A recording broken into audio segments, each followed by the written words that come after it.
What up, y'all? Texas Roots and Fruits. Don't forget to like, share, and subscribe.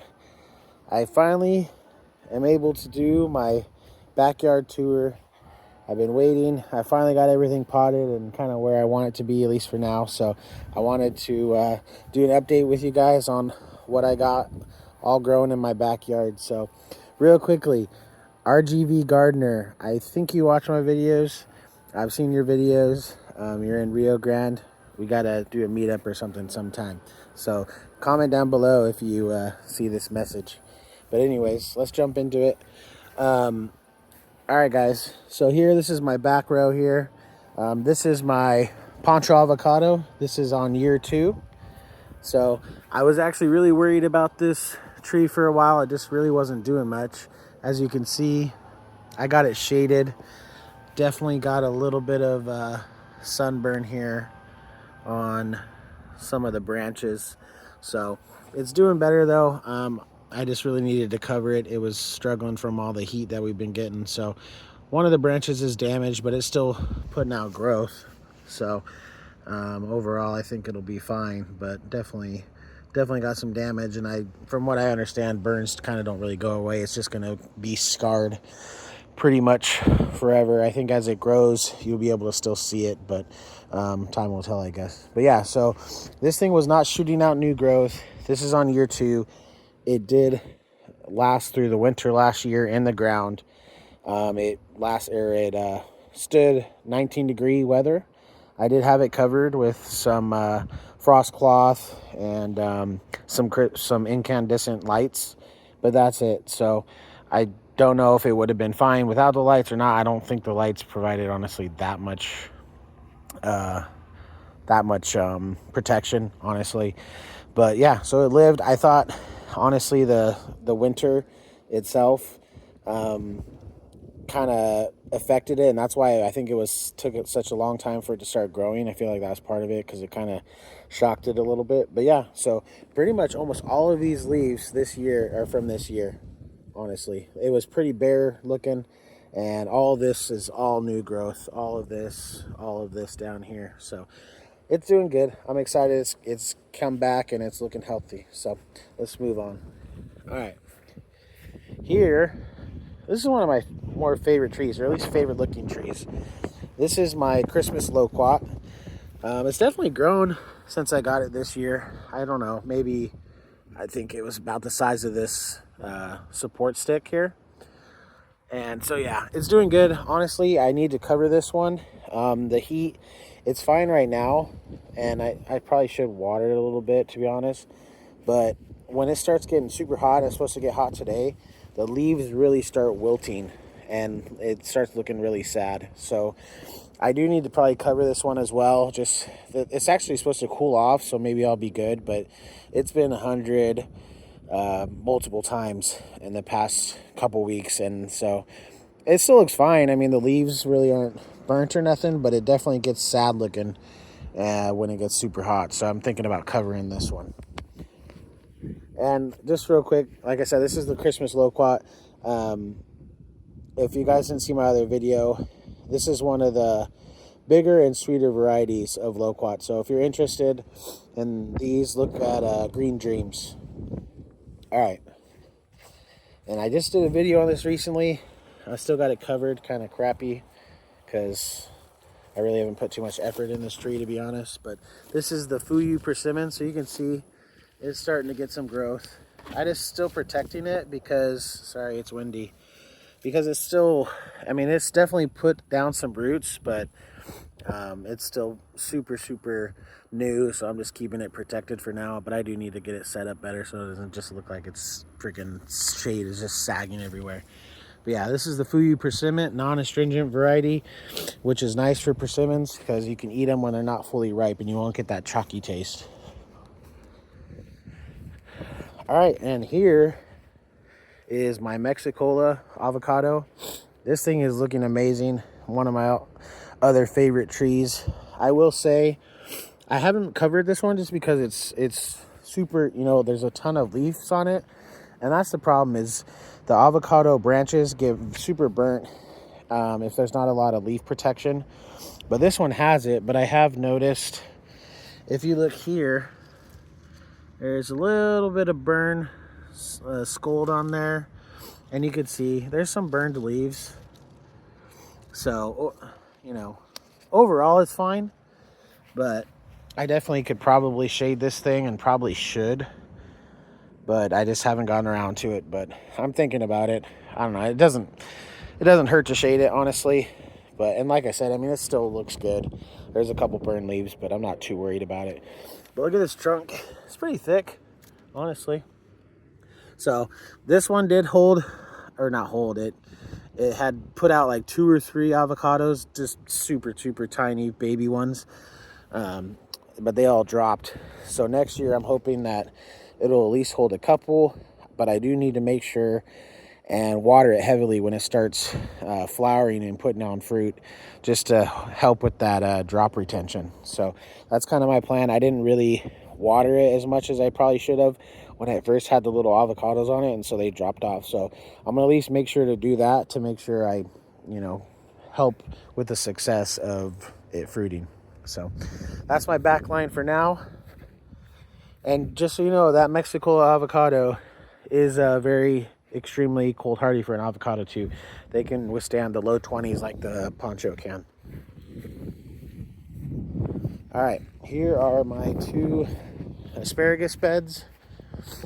These things are just growing like weeds. It's not the most pretty and ideal thing for a bed, you know, but obviously once you're picking them, they're not going to grow out and look as crazy looking as this. But you know, I've said this in videos, but your first year or 2 of asparagus, you kind of just want to let it grow wild. Second year you can pick some if you really want to, but this is the first year I've had them in the ground, and so you kind of just want to let them grow wild and just do its thing. And I'm going to chop all this down at the end of the year once it starts hitting winter. But I mean, you can see how much this is just from 1 crown, how much asparagus put out. So if you guys are looking and wanting asparagus, you know, just look at how much comes out from one crown. This is it. So actually a lot more than I thought. I might not have needed as many as I thought, but yeah. So this is UC 157 asparagus, and this thing is in the sun all day. I mean, you could see how crazy it's growing. So the sun doesn't really affect them, and I heard they're super cold hardy too. So that's that. And now we go to my porch, which is where most of the cool stuff is. All right, we'll start with my problem tree. This is my emperor lychee. I got my soil tested. If you guys saw that, it was low on copper, manganese, iron, and zinc, I believe. So I've been giving it micronutrients, trying to nurse this thing back to health. We'll see over time. I mean, it's not dead. It's definitely not happy, but it's a tricky tree. Going back in time, I would not have probably got a lychee tree, to be honest, just because they're a pain in the butt and they require extra help or extra care. Now, not that I don't want to challenge necessarily, but you know, they're sensitive to fertilizers, they're sensitive to all that stuff, but yet they need it. And yes, I've used all natural. I've tried a little bit of non-natural just to try to help it out, but nothing is super working yet. I changed the soil. I made it more acidic. I put primarily peat moss and sand in here, and then just a teeny bit of compost and mulch. So we'll see. I mean, it's not going to change overnight. I got to keep doing what I'm doing, and hopefully over time it'll get better. But yeah, emperor lychee, would not recommend for a simple fruiting tree, or you know, somebody that's new. Definitely wouldn't recommend a lychee tree. Stay away from them if you just want something more simple fruiting tree. And then we got our pineapples, yo. Pineapples are freaking looking amazing. So this one is it was supposed to be a sugar loaf, but I don't think it is, because this one is a sugar loaf. And if you could just see, yes, they both have the red tinge, but I think that's just from the sun. I think it's because like during the winter, the kind of the red goes away. But just see how thin these leaves are compared to these. I mean, they're just so much bigger. So I think because how they had it labeled was weird on the website. It said sugarloaf, but then like the scientific name or whatever, it said Florida Special. So I don't think they know what the heck they were talking about. I think they're Florida Specials. Either way, that's a good pineapple.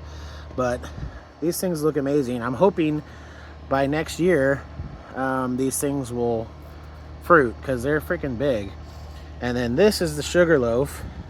This thing is grown like crazy. So when I first got these, I did a video on these last year. The pup, it was a pup probably this big. And it is all the way this big now. And it's caught up. And these ones were kind of this size. They've grown a little bit, but these, I can't believe how fast that this sugarloaf has caught up to these ones. So it's pretty crazy. Out of any fruit, tree, plant, whatever, these is what I would recommend for people. For something simple, I mean, pineapple is amazing. It's one of my favorite fruits, and they're drought tolerant. They're I don't know, they're cold hardy down to 32. So, you know, you'll still have to protect them if you get cold winters. But the nice thing about these things is you can definitely grow them in pots and, you know, move them around if you have a winter. You know, they're not going to get super big like a mango tree or avocado or whatever. You know, they stay relatively small. So, you know, you can move them around and keep it easily accessible so you don't have to worry about the winter. So I think for a great tasting fruit and small package, I think pineapple's the way to go, and they keep producing. You do have to have a little patience, you know, because once you get them going, and hopefully next year I'll get fruit, then you'll have, you know, you can get a pineapple every year because they start putting out the pups and the suckers and all that. So, you know, you can pop those off, and you just cut, you know, the first pineapple come out, cut that off, and then you should have a new stock growing with the next one. So once you get them going, you should have a pretty consistent amount of pineapples. But if I were you, once you get your first ones, pop off the suckers and keep, you know, planting them so you can continually have pineapples. So I'm kind of thinking if I want to get one more variety. I know there's some other good pineapple varieties, but I think I'm done buying like fruit trees and stuff for this year. Not that, I mean, winter's not coming close, but it's towards the end of the summer, fall's coming. So, you know, I think I'm going to be done for this year and wait till next year and probably buy a couple more things. So yeah, recommend pineapples. And you guys have seen this. I just did a video. This is my day avocado. Day avocados can be perfect for keeping in a pot. I don't think they're considered a dwarf variety if I remember, but I know they're great for container growing. And some people even say that it's better for container growing because I know a lot of people, excuse me, a lot of people in Florida, I've heard that they plant the day avocados in the ground and they don't do very well. I'm assuming that's because of the sandy soil that they have there. I mean, avocados are heavy feeders and like rich soil, so I feel like that has to be a part of it. But yeah, so I'm keeping this in the pot. As you guys can see, I shaded it here. It was getting a little burnt out of my day avocado, Poncho, and Mexicola. This one seems to be the most sensitive to the sun, in my opinion. So yeah, you guys can see it was getting a little burnt. Nothing major, but that's why I covered it because it was starting to get burnt. But I wish I would have planted this thing sooner.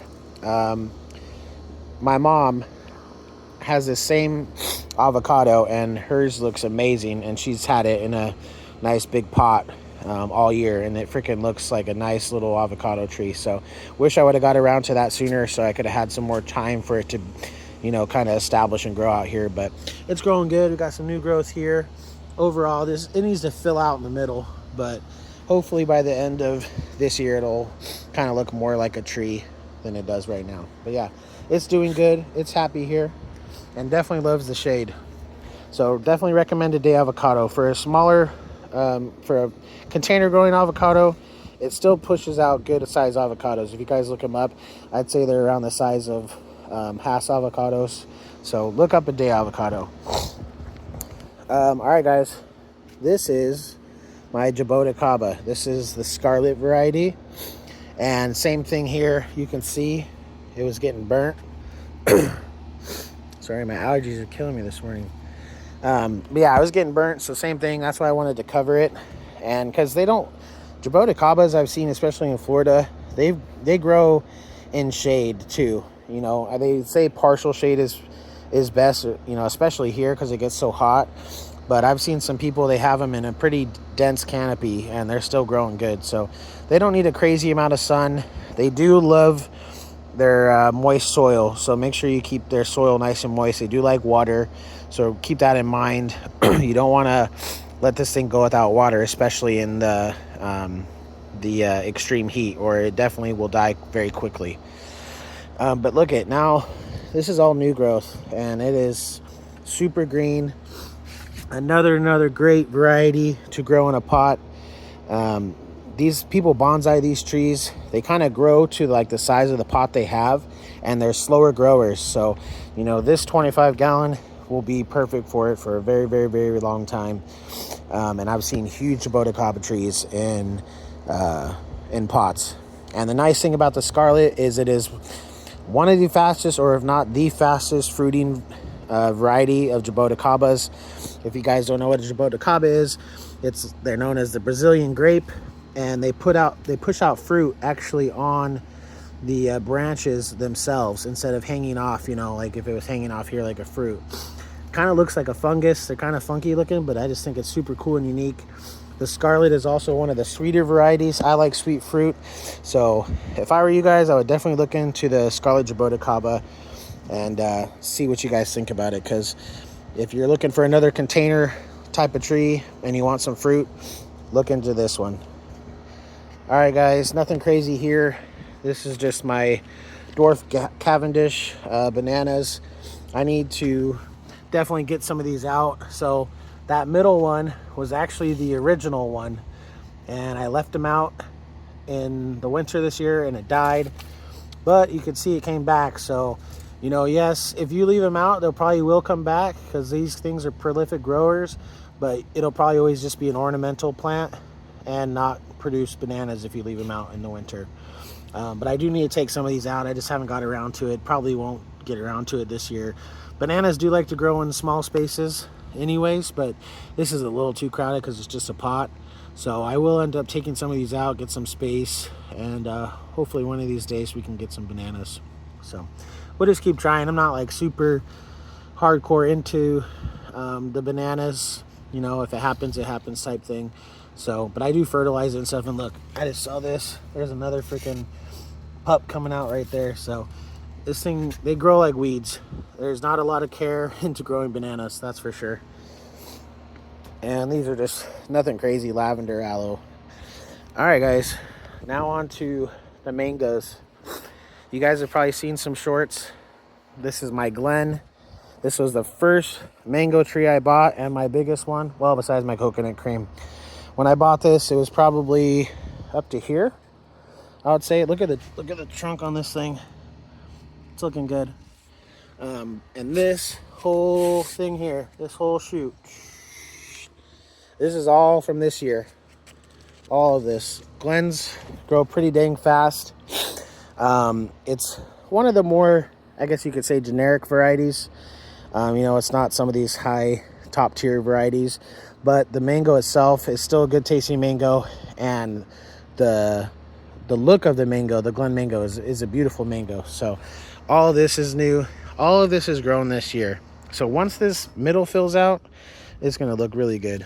But yeah, so I'm still excited about the Glen. Like I said before, don't get all top tier varieties or hard varieties to grow. You want to get some more normal varieties too. So just because they're more proven, and a lot of them are easier to grow than some of the more stubborn top tier varieties. All right, another beautiful mango tree here. This is my Sugarloaf. This is obviously called a Sugarloaf because it tastes similar to the Sugarloaf pineapple. So it has a pineapple flavor and mango flavor. It's supposed to be one of the top tier mangoes. This thing has grown really well this year. when I first got it, it was probably just the size of this one here. So all of this year is new growth. So I think this tree is looking amazing, how it's branching out. It's still kind of compact, but it has a, let's see, what, four? 1, 2, 3, 4? Yeah, 4 different branches coming out of it. So I think this one is looking really good. And I mean, it takes, I know that's another one that's stubborn, I think, to fruit. It depends. I've seen some people have good luck with sugarloaf, some people not. So I really think it depends. So we'll see what happens in time, but I'm excited to have it anyways. These are just my strawberries, y'all, the Shuckson strawberries. I have them covered. It's been so dang hot, but nothing crazy here, just strawberries. And then here we go. All right, y'all, this is cotton candy mango. And all of this year, from here, all this is new growth, completely new growth. And you can see here that I actually just tipped it. So I think the height right now is kind of where I want it, and I wanted to start branching out. So I literally just tipped this probably, I don't know, I would say a week ago, not that long ago. And look, it's already fleshing out new growth. It's got 1, 2, 3. So you got one here, and then one behind it on the other side. So it's already pushing out new growth, which is cool. If you look down here too, this is going to push out soon. So I like this tree. I will say that out of all the mango trees, the bugs, the pests, whatever, like this one the most for some reason. So you can see a bunch of damage. It's nothing major, but I would just say that's the only issue I have with that. All my other mango trees do not seem to get touched by pests. They're not, as of yet, at least. None of them have holes or rips, or, you know, you could tell something's eating at it. But I do see a lot of bugs on this one for whatever reason. So maybe it smells sweet.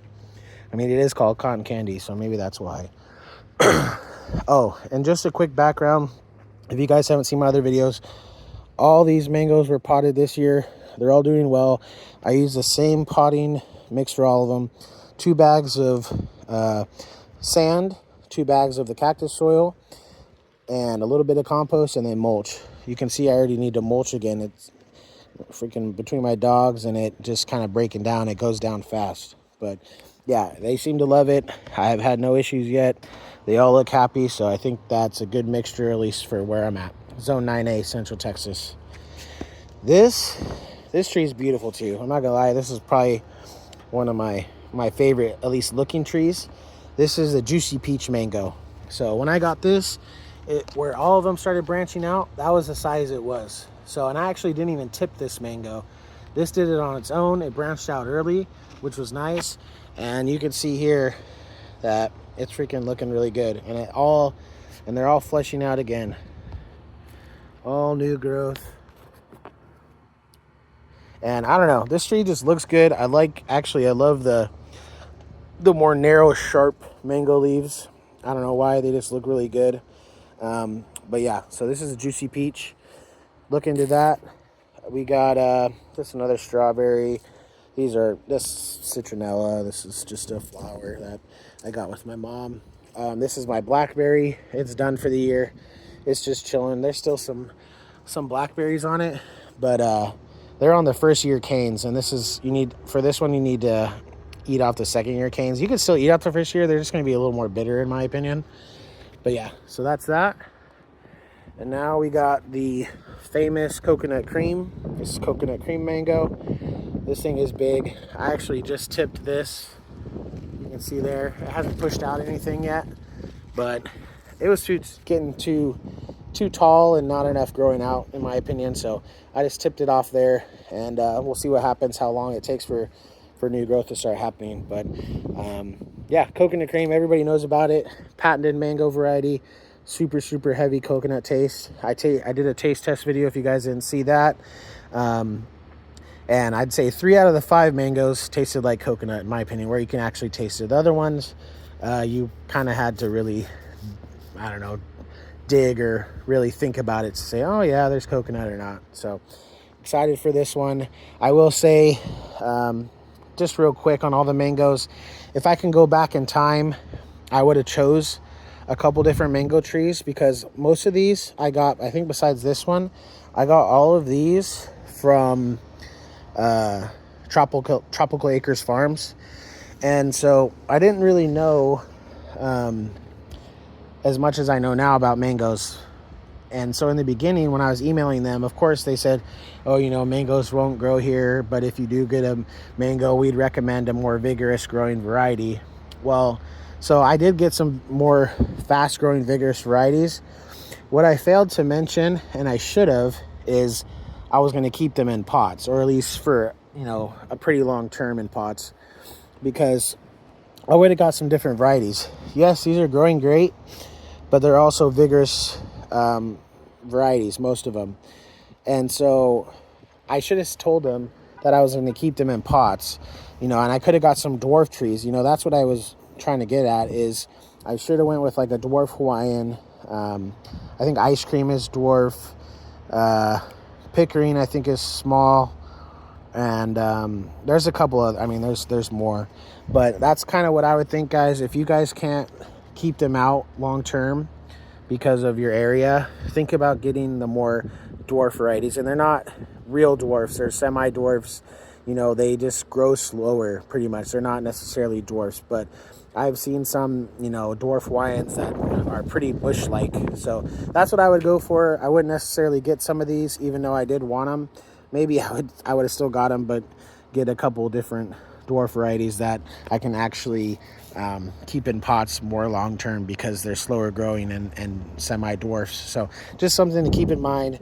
Don't, you know, if you can't keep them in ground, think about getting some smaller variety trees.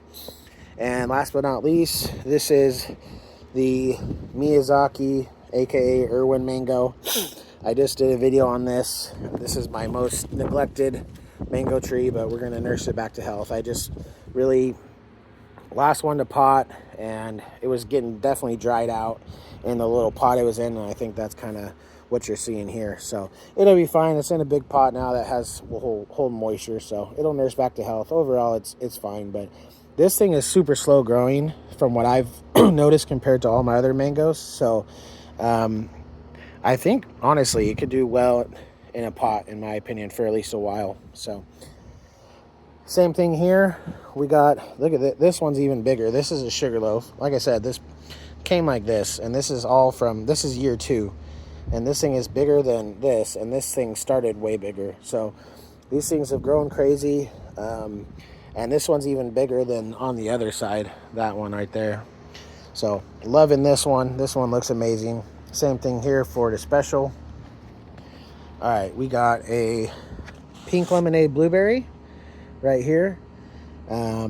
It's technically not rated for my zone, but I did want it just because they're cool, and they're, I don't know, pink blueberries, and they taste really good.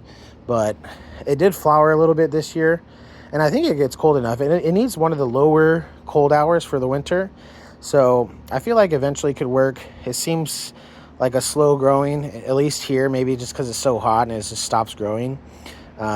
It's grown a little bit, but it grew mostly in the beginning of spring, and it's kind of just shut down now. So pink lemonade blueberry, and that's about it. Got my toilet paper plant, if you guys seen that, also known as a blue spur flower. It puts out a really pretty flower, but I can't believe, if you guys don't have one, it's insane how soft these are.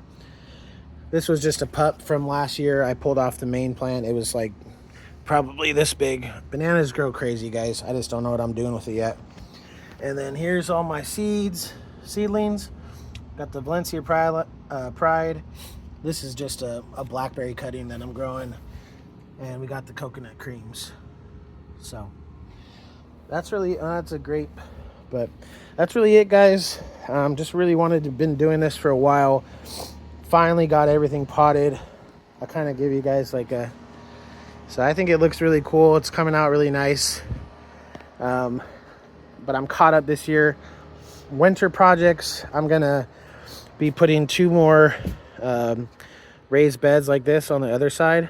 So look out for that. I'm going to be doing videos on that just to get it ready for next year, because I'm going to put some artichokes in there, and then I'm going to have like a, just a regular vegetable garden that I'll plant every year. But most stuff I do, I want to keep where it comes back every year, so I don't have to keep replanting. It's just kind of annoying and not one of my favorite things. I like to take care of stuff and watch it grow, but keep replanting is kind of a pain in the butt. So anyways, guys, I hope you enjoyed it. I know it's a longer video, but I just really wanted to give everybody an update. And if you guys stay till the end, I really, really appreciate it. And don't forget to like, share, and subscribe. We'll see you on the next one. Texas Roots and Fruits out.